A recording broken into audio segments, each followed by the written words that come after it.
நான் C. Joseph Vijay எனும் நான்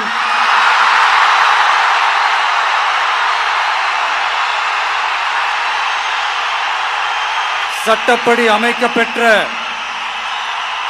இந்திய அரசியல் அமைப்பின்பால் உண்மையான நம்பிக்கையும் மாறா பற்றும் கொண்டிருப்பேன் என்றும் இந்திய நாட்டின் ஒப்பில்லாத முழு முதல் ஆட்சியையும் ஒருமையையும் நிலைநிறுத்துவேன் என்றும் தமிழ்நாட்டு அரசின் முதலமைச்சராக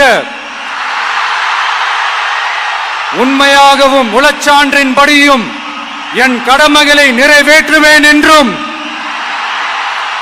அரசியல் அமைப்பிற்கும் சட்டத்திற்கும் இணங்க அச்சமும் ஒருதலை சார்பும் இன்றி விருப்பு வெறுப்பை விலக்கி பலதரப்பட்ட மக்கள் அனைவருக்கும் நேர்மையானதை செய்வேன் என்றும் ஆண்டவன் மீது ஆணையிட்டு உறுதிமொழிகிறேன்.